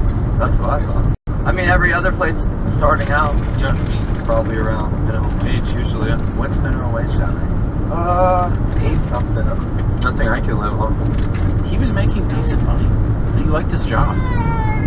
The day after his live PD appearance, Austin walked out to the construction site. Well, like the superintendent of the areas that we work in just like shook his head at me, and I know. Right then. And I worked like another day, and yeah, my manager said if he wants to come in tomorrow, he can, but he's probably going to get fired, so he probably shouldn't. And then I called to make sure the next day, it's true. Wait, why did they fire you? They fired because I accidentally said their name on TV. Austin, do you have an ID on your bond? Did they let you rent the place? In fact, what happened was that Austin told the officers where he worked on the air. Okay, I make $14 an hour. Okay, I work at Dip. Yeah, sorry, you scared the shit out of me. No, you're good. Yeah. The show is aired live with a small delay, so they can bleep last names and stuff like that to protect privacy. But Live PD chose not to bleep Austin's place of employment. So this is, so you lost your job around Christmas? Yep, before Christmas. And what happened? couldn't find a job in time. I couldn't live there anymore, so I had to like move in with my girlfriend for a little bit, and I couldn't even live there anymore. And he found himself without a place to live. Dude, I ended up for like one night. I'm not gonna tell you what business it was, but I slept on top of a fucking business. Like for one night, I had things with me. I didn't want to get stolen. I didn't want to go fucking back to the woods somewhere. It was only like a 2-day period, and then the next day, I was like homeless again in Books A Million. And I got on my phone and I didn't stop until I found somewhere to go. That's why he stood us up that night in Books A Million. He had bigger fish to fry. He's now in a temporary situation with his friend EJ. Had you ever been homeless before? Before, yeah, a long time ago, but I deserved it then. It felt like. Nobody deserves that, man. Why were you homeless back then? Well, I was like partying and doing all the things I shouldn't be doing. Green and white, the yellow. Saskatchewan. That was when I was like 18. That's like the hallmark of me being 18 is me being stupid. That's the hallmark of a lot. Shouldn't they be flying the Canada one and then the Saskatchewan one? There's nothing wrong with identifying as someone from Saskatchewan. It felt like I had it together. I guess it didn't. After Lod PD losing his job and his income, his place to live, it was a struggle for Austin to just get ahead of the dominoes that kept falling. He followed his friend EJ one night to a job at a pizza place. I think I left it in the bag.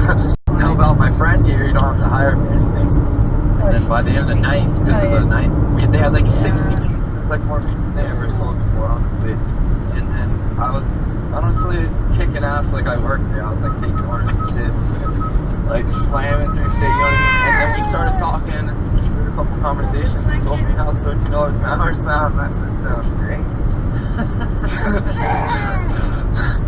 And that felt fucking phenomenal. I literally the next day, I was like starstruck. I couldn't even believe it. Dude, you're excited. I can tell. Yeah, because I still get tips too with $13 an hour, so that's pretty bad. Things are gotten a lot better, honestly, for me. What are you gonna take any action against Life PD? I don't really know, because I don't know how to do stuff like that. Yeah, it is just want to move on. I want to move on with a lot of people. I don't agree with what they're doing. If this is what, if I went through half of what anyone's going through with this shit, I guarantee it's not a good thing for society. And so what? If he carries around Himalayan pink salt, mind your own business, right? My ex's grandparents got me onto it, using it instead of normal salt. Which I actually have some on me right now. I do carry it around.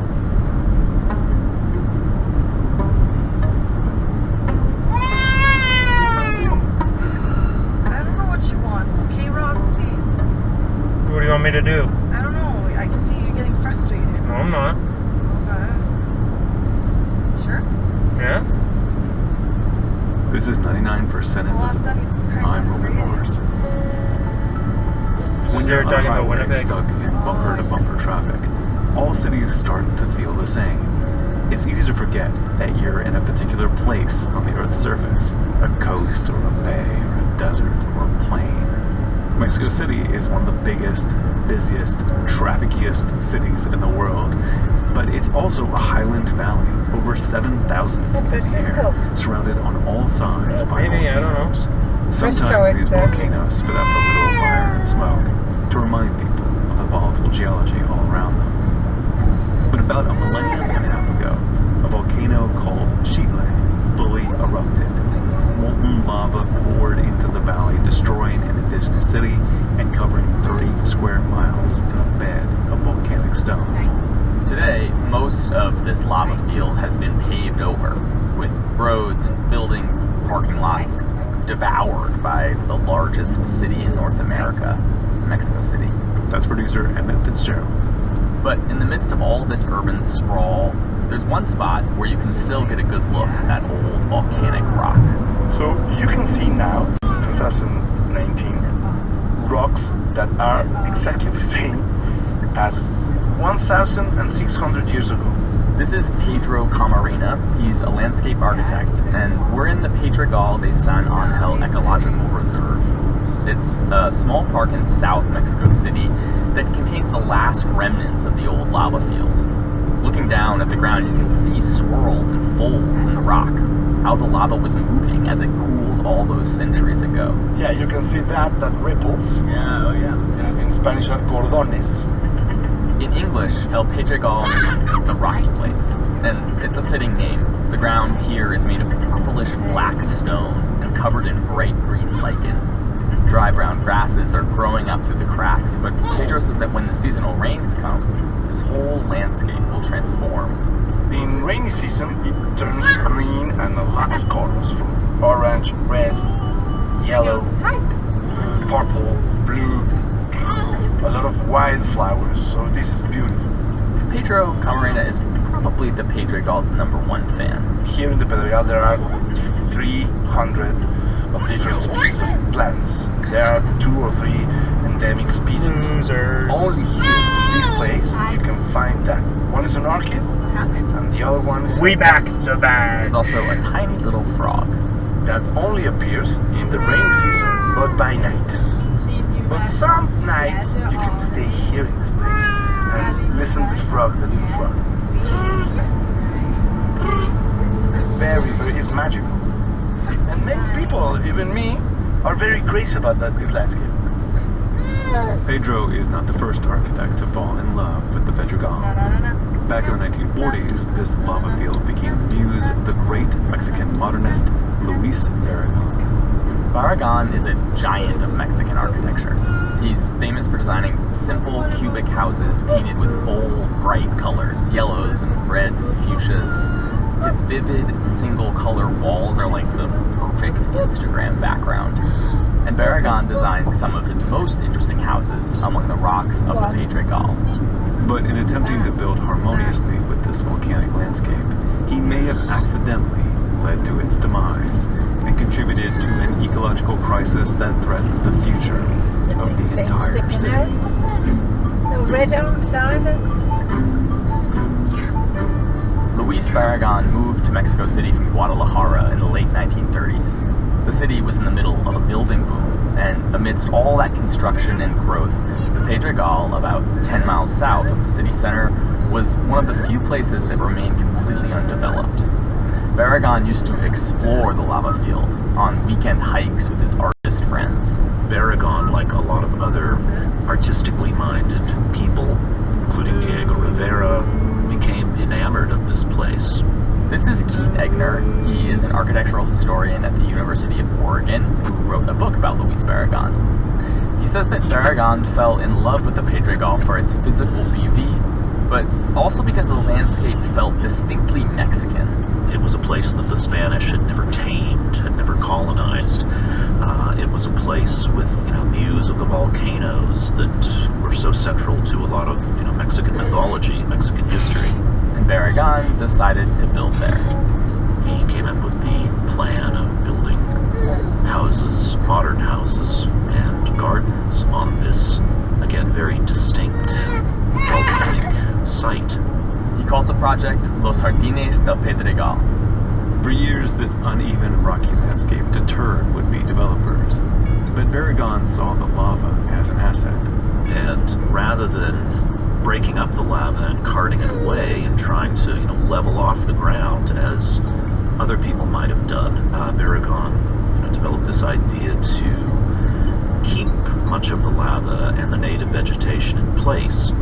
This idea was inspired by architects like Frank Lloyd Wright, who believed that the design of a building should reflect the landscape on which it was built.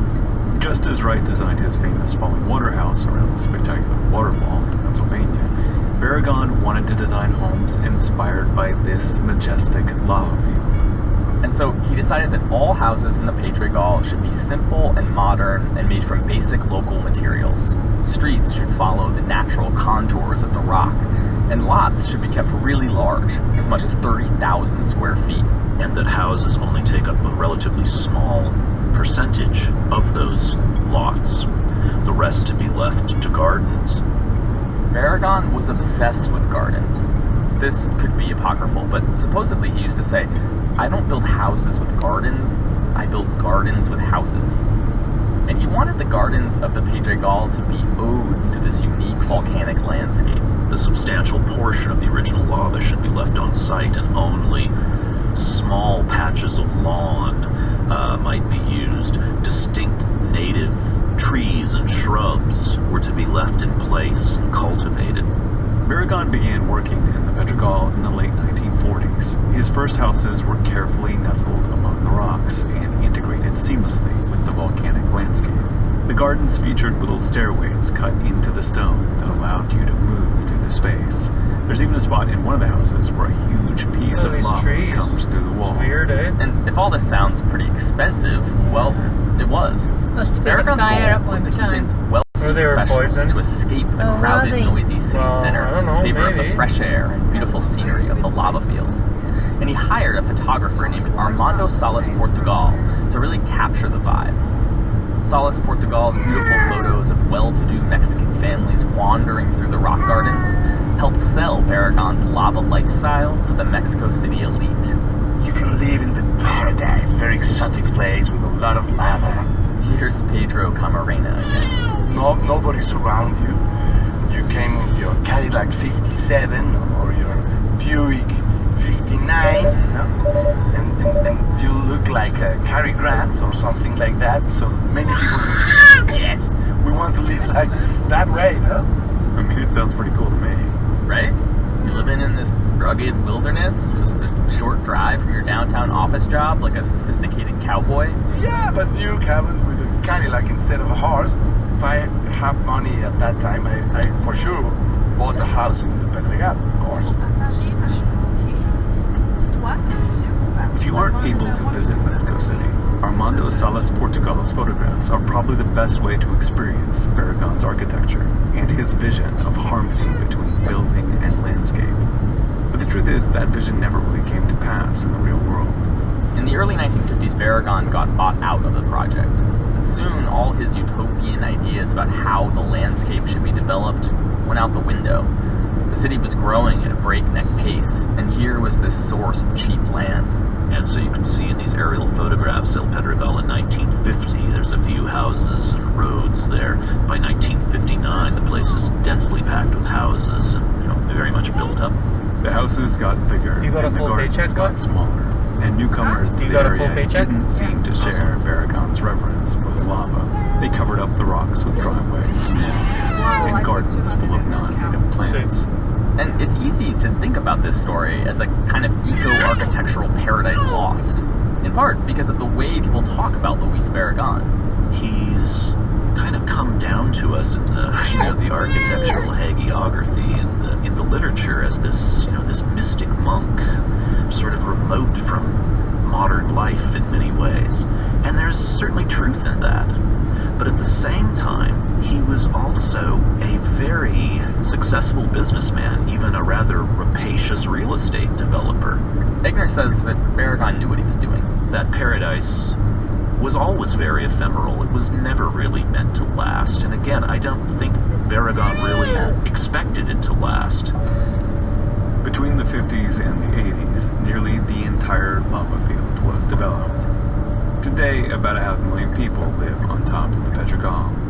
There are fancy neighborhoods and poorer ones, but aside from the little preserve where our story began, the lava rock is basically gone. And it wouldn't be fair to put that all on Luis Barragan. But the irony is, as much as he genuinely loved that lava landscape, in a way, he facilitated its demise.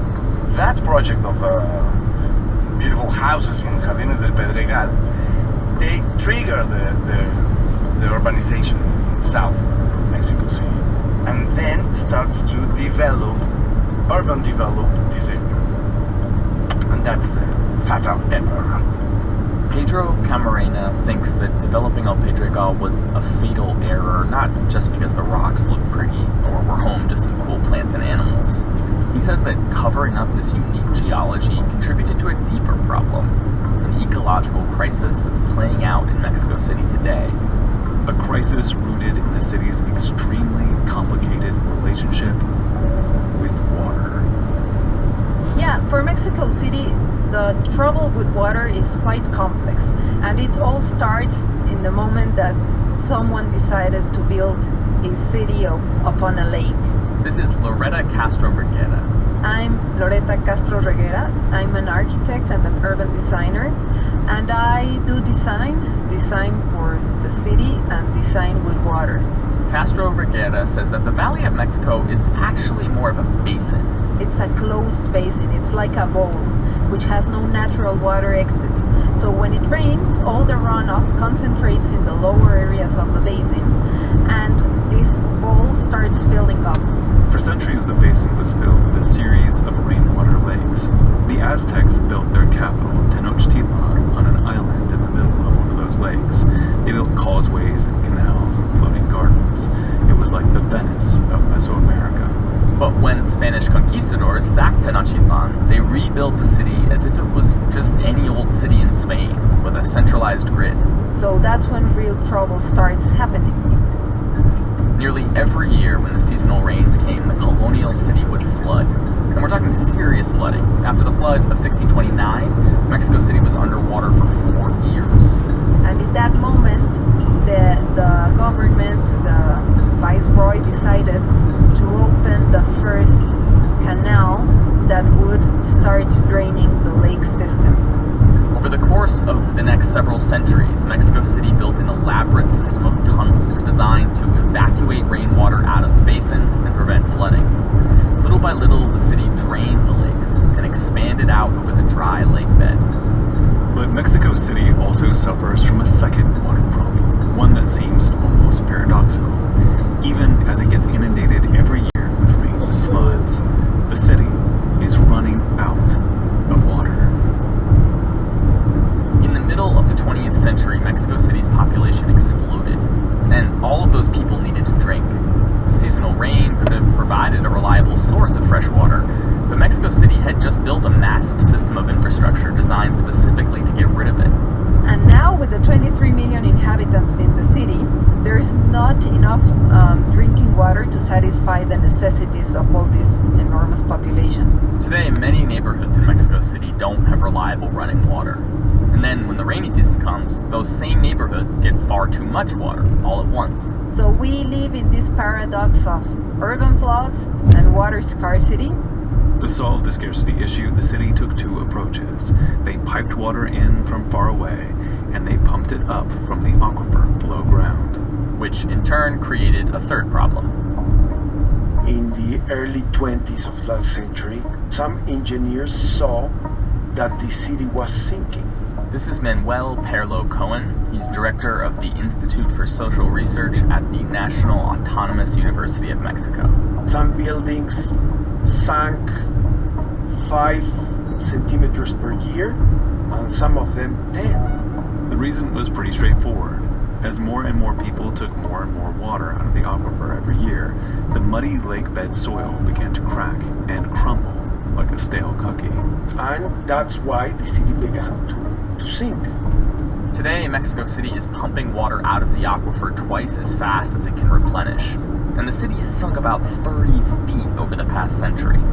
If you walk around Mexico City today, you can see this in the landscape. Crooked skylines, sinkholes, and places where the ground is completely uneven.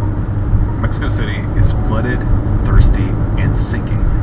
And climate change is only going to make all of it more extreme. It's an impossibly complicated problem with no easy solution. But with impossibly complicated problems, you have to start somewhere. And Pedro Camarena thinks that one place worth considering is the lava fields of El Pedregal.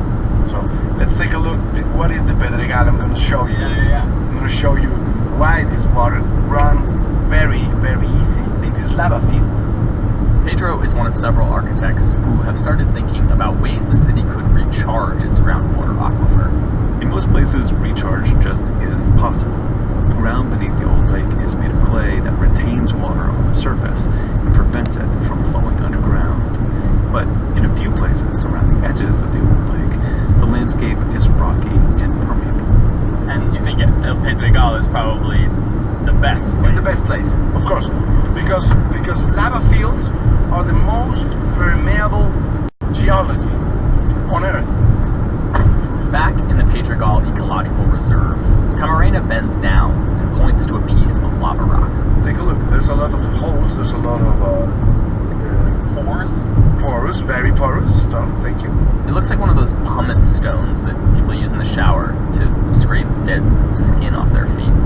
Yeah, more or less.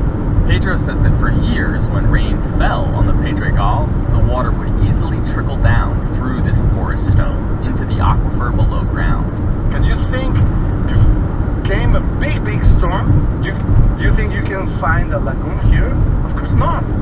But the same cannot be said for most places on the old lava field, because apart from this ecological reserve, nearly all of the porous volcanic rock is gone, covered up by layers of impermeable concrete. And so, when the rains come, the water just runs off the pavement into the sewer system. But Pedro Camarena wants to change that. The only thing we have to do is to depave the rocky fields in the south. We have 80 square kilometers of big lava field. Obviously, it's very urbanized now, but we can depave. Do you understand what I mean? What he means is get rid of all the unnecessary pavement that's plugging up all those volcanic pores. Camarena wants to depave parking lots and medians and create volcanic infiltration zones where rainwater could flow back to the aquifer. You have to be cautious. You can't create an infiltration zone next to a toxic waste dump, or you could contaminate the whole water supply. But Pedro wants to carefully peel back the city's concrete skin. To expose the lava and try to restore the lava field. Because the old lava field is still there, beneath all the asphalt. If you go to Los Jardines del Pedregal today, the upscale neighborhood that Luis Barragan started back in the 40s, you can catch a glimpse of this buried landscape. Little pieces of lava poking through the grass and the concrete. For the most part, though, it looks like other affluent neighborhoods in Mexico City. A lot of lawns with sprinklers. So they prefer to put a lot of grass. And let me tell you, nowadays, they spend a lot of money in irrigation. But Pedro wants to shift how people in Mexico City think about gardening. A while back, he was asked to design a garden to go with a public art sculpture that was built in the Pedregal 40 years earlier. And instead of planting a bunch of flowers and shrubs, he just started digging. So I create that garden only by excavating, digging. Gardening by subtraction. Pedro calls this landscape archaeology. We start with 3 guys, old guys, digging, like archaeological site. They start to remove plants and soil, and then starts to appear the lava field. Beautiful. It's a lot more work than planting tulips, but Pedro says that people in the Pedregal can do landscape archaeology on their own property, uncover the lava, and build Barragan-style dry rock gardens that don't require any irrigation. But it's a tough sell. People want gardens that look like Versailles. Yes, we are very dependent, emotionally dependent in Europe. We still design gardens like in France. I mean, it's ridiculous. Because we don't have the landscape of France, we don't have the weather, we don't have the soil. It's very different. But Pedro told me that there is one house in Los Jardines del Pedregal where you can still see a true Mexican lava rock garden. It's actually one of the first houses built in the area, designed by Barragan himself back in the 40s. The property underwent a lot of changes in the decades since. But a few years ago, a new owner, a man named Cesar Cervantes, decided to restore the house to the way it had looked in Barragan's day, and Pedro convinced him to uncover the original lava rock. And he did it. And now, everybody told me, Pedro, you have to go to Cesar's house to see what's happened. Have you seen it? No, I asked him, and he said, come whenever you want, but I don't have time. I, on the other hand, have plenty of time. I am Cesar Cervantes, and we are at Casa Pedregal. Cesar grew up in this neighborhood, and he says that back then no one really wanted to see visible lava in their garden. And I remember even my father covering or getting rid of visible lava, favoring grass or a swimming pool, things like that. When Cesar bought this house, the previous owners had covered up the original Barragan rock garden with an AstroTurf putting green. But Cesar and his team started doing a little landscape archaeology. We start removing layers of grass, fake grass, and cement, and slowly the original lava field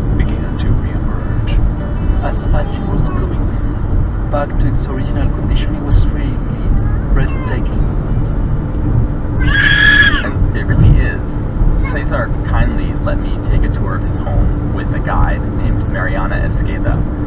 Before we got to the garden, Mariana showed me the house. The walls are thick and heavy, painted this delightful shade of pink.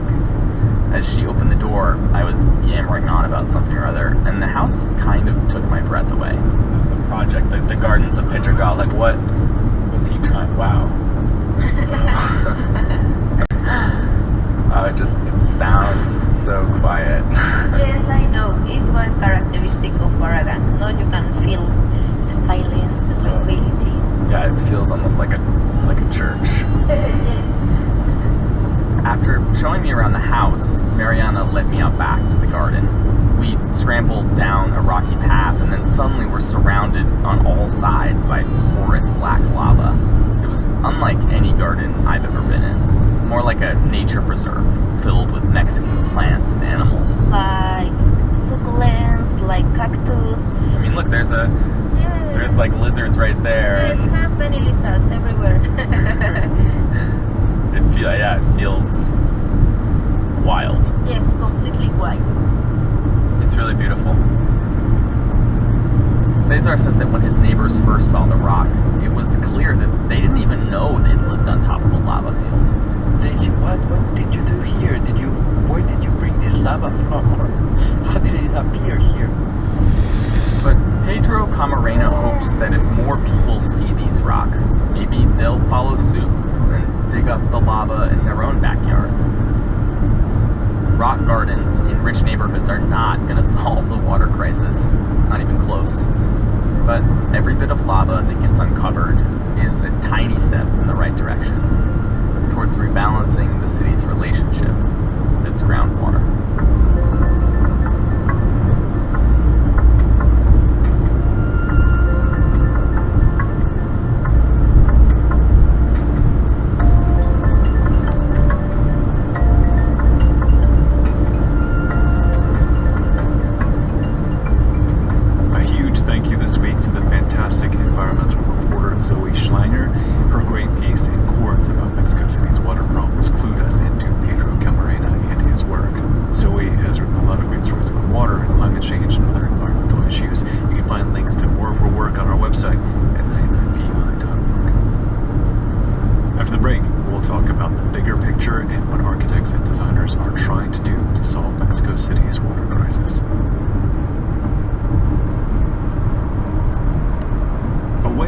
First-class luggage at a coach price. All their suitcases are made with premium German polycarbonate, which is strong but lightweight, so it's easy for me to hoist my weight suitcase into the overhead bin and maneuver it around the airport for hours.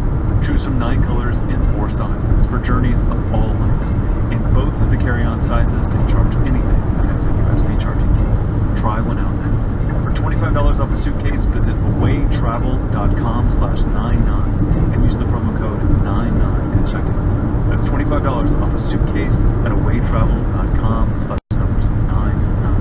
Promo code 99 at checkout. With Wealthsimple socially responsible investing, you can invest in a better world without sacrificing performance. That means investing in companies with low carbon emissions, companies that support diversity, and securities that promote affordable housing. Check out Wealthsimple socially responsible investing today. 99PI listeners can get their first $10,000 managed free at wealthsimple.com/99. That's your first $10,000 managed free at wealthsimple.com/99. Tomorrow begins today. Between the beeps, bombs, and chatter of our devices, we're immersed in a cluttered world of man-made sound. If I'm in a room listening to an Alexa and interacting with an Alexa, and that Alexa's talking to me, and my wife is in another room, and a kid is in another room, and we're all hearing that voice technology talk to us, it is a creation of sonic trash. That's Joel Beckerman. He's a sound designer and composer who studies how we can improve our interactions with technology to make them more human. Turn the living room lights on. Okay. Dim the living room lights to 50%. Okay. This is not exactly a thrilling conversation, but taking away the big human and adding in some thoughtful sound makes for a much more natural experience. Turn the living room lights on. Dim the living room lights to 50%.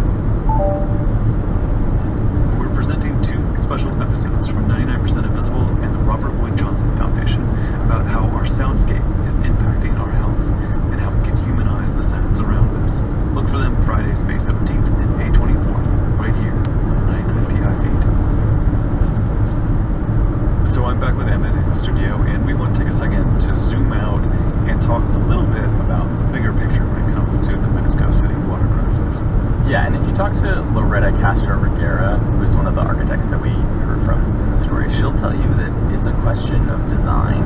Design is really a key element in this situation. For us, it's the language we speak with water. Oh, I like speaking in the language of design. Yeah, I know. She sounds like a 99 guy disciple. Dream guest. You know, Loretta says that there's no silver bullet design solution for Mexico City's problems. But what she kept coming back to with me was that fundamentally the city has to change its relationship to rain. So what do you mean by that? Well, you know, Mexico City is different than a lot of other cities that are facing water shortages around the world, and that they do get rain. It rains there. You know, Cape Town, South Africa would love to have as much rain as Mexico City does. But because of this history with flooding, which we heard about in the piece, you know, they've learned that rainwater is bad. The problem for us is that we see water as our enemy. We have learned that water that floods is a problem, and we've learned that for the last 700 years. So it's really hard to change the way in which we see rainwater. But they really have to, because that rainwater is an asset that has been wasted for so long. We've spent literally hundreds of years focusing on get the rainwater out of the valley as fast as you can so that we don't flood out. And, you know, the consequence of doing that for so long has been like the desiccation of the watershed. So this is Enrique Lomnitz, and Enrique is the co-founder of an organization called Isla Urbana. It means like urban island in Spanish. And the whole goal of Isla Urbana is to try and take advantage of all that rain, to try to flip the equation on its head and say, let's turn this rainwater into an asset. And to do this, what they do is they design and install rainwater harvesting systems on people's homes. And Enrique says that this makes sense for a couple different reasons. One, because it provides people with reliably clean water, and two, because it reduces the pressure on the groundwater aquifer. So rainwater harvesting systems like we use, they help you avoid pulling water out of the ground, and they help you avoid kind of putting water into the sewage system, and they help a family in parts of the city that are having big water problems. Enrique helped launch the organization in 2009 in a neighborhood that had particularly bad water problems. Like people are starting to open their taps and have like brown water come out of the tap, or just not have any water coming out of the tap, sometimes for weeks on end. So there's burnt American, same thing. Yeah. I spoke to Enrique from some rural town that apparently is filled with parakeets, and there's a lot of birds on the Skype tape. All right. Okay, there we go. But anyway, his organization, Isla Urbana, they design these systems for individual homes, and the system basically collects rainwater from the roof of the house, filters out all the kinds of impurities that you might have, and then stores it in a big tank for daily use. So in some ways, it's a pretty simple sort of design intervention, but the thing that makes the work really challenging is that you can't just mass produce this system and ship it out. Every house is different, so every rainwater harvesting system is like a custom install, and every family has to be trained and taught how to use a rainwater harvesting system and what it's for and how to use it and how not to use it, what to be careful of. And so the work ends up being really social. You can't just drop the technology on people. You have to cultivate relationships and get them on board. Yeah. And so can you drink the water? Is it clean water? No, it's not clean enough to drink, but it is clean enough for just about every other household use you could have. Okay. And that makes up the vast majority of the water that a home uses. And so what is the scale that they're working on? How many of these water systems are they trying to get installed around the city? Yeah, so at this point they built about 11,000 rainwater harvesting systems. So, it's a lot, but it's not a lot in the grand scheme of things. And mostly they've been doing this on a fairly small scale and going kind of neighborhood to neighborhood, very grassroots approach.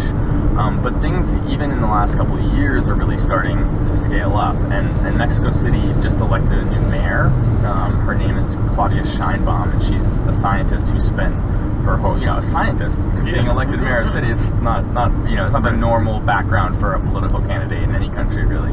but she spent her whole career studying environmental issues, water issues specifically. She's got an engineering background, so this is all like really up her alley. And since her election, just this past year, the city government has started to work much more closely with Isla Urbana, and they really want to push rainwater harvesting on a really large scale. The Mexico City government was like, dude, this is an important project and we need to do it huge, in all of the parts of the city that don't have water. And we're going to be installing 10,000 rainwater harvesting systems there this year. And if all goes well, finance the installation of like 100,000 or more rainwater harvesting systems over the next few years. So it's definitely a large-scale experiment at this point. It's kind of one of its kind in the world. Wow, so they're like scaling up like 10 times, right? 10,000 to 100,000. That's amazing. Yeah, it's really cool to see. But even Enrique isn't trying to argue that rainwater harvesting is the solution. It's really going to take a whole basket of different strategies to get Mexico City out of this mess. We're going to get out of this situation by doing a whole bunch of things together, but that fundamentally just create balance between how much water we actually put into the ground and how much water we pull out of the ground. It's kind of as fundamental as that in its most basic essence. And with that in mind, Loretta Castro-Vergara, the architect we heard from earlier, is focusing on designing parks and other sorts of public spaces that also function as water infrastructure. So, like a public cistern that can collect rain for a lot of different people, or a public park that has a groundwater infiltration component where you've actually got rainwater flowing back to the aquifer. And so her goal is to, create a whole network of green infrastructure so that when those rains come, the city can take that water in and make use of it. In a sense in which the city could really become a sponge. So when we have one of these rainstorms, all these public spaces somehow are able to hold rainwater and keep it there until the storm passes. And that way, theoretically, a big rainstorm could be something that people are looking forward to and hoping for rather than something that they fear. Because it would both collect water that they need and also mitigate flooding, because the water would be drained to the aquifer instead of being on the surface and trapped there destroying things. It's true. Yeah, if you can hold that water, you're also preventing that water from turning into dangerous runoff that causes problems. And you shouldn't go too far with that. Like, flooding requires its own, in order to solve the flooding problem, there's other things that are needed. There are architects that are actually thinking about, bringing back remnants of the old lake systems as ways to allow water to flood into these spaces that can hold and retain water and keep people safe, there's all kinds of things that architects and designers are thinking about there, and engineers too. The big problem is leaks. The whole water system is old and filled with leaks. Some people estimate they're losing as much as 40% of water in leaks. So they're, in terms of low-hanging fruit, that's a great place to start. Also, wastewater reuse. There's so many different things that need to happen, and Loretta's point is basically like, we need all of it. There's not one. We're not waiting around for the best solution. We need it. It's an all of the above strategy. Because what I see at this moment is that we have enough infrastructure to keep the city safe for 30 years. So we can think to a window of 30 years in which we have a very big opportunity of putting up all these alternate water management strategies, right? Then we could really use these 30 years for our best benefit, and in 2050 not have this problem of we have no more water and the city disappears, no? Because we also know from history that many cities disappeared because of lack of water, right? It's kind of a terrifying thought, like a real existential crisis about the existence of an entire city because of water. Yeah, and an absolutely massive city, 22, 23 million people. It's really scary. But honestly, everyone that I talked to seemed a little more optimistic than I was expecting. And I think that optimism comes from the sense that the city really feels like it's undergoing a real shift right now in how it thinks about water and how it deals with water, towards really embracing all the rain that flows into the basin. And the question is just like, can that shift happen fast enough? We can make another interview in 15 years and we'll see if it's working or not, right? Yeah, let's book her right now. Yeah, right. Thanks so much. Thank you.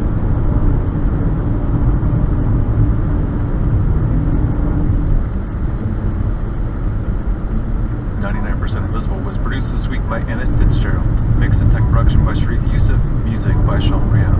Katie Mingle is our senior producer. Kurt Kolstad is the digital director. The rest of the team includes senior editor Delaney Hall, Avery Trufelman, Taryn Mazza, Vivian Lee, Sophia Klatzker, Joe Rosenberg, and me, Roman Mars.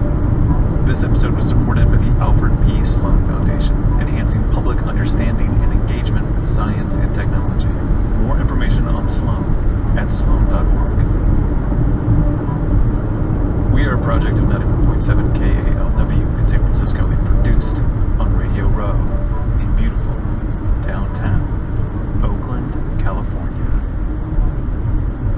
99% Invisible is a member of Radiotopia from PRX, a fiercely independent collective of the most innovative shows in all of podcasting. Find them all at radiotopia.fm. You can find the show and join discussions about the show on Facebook. You can tweet at me at Roman Mars and the show at 99pi.org. We're on Instagram, Tumblr, and Reddit too. But the beautiful lava field that we call home is 99pi.org.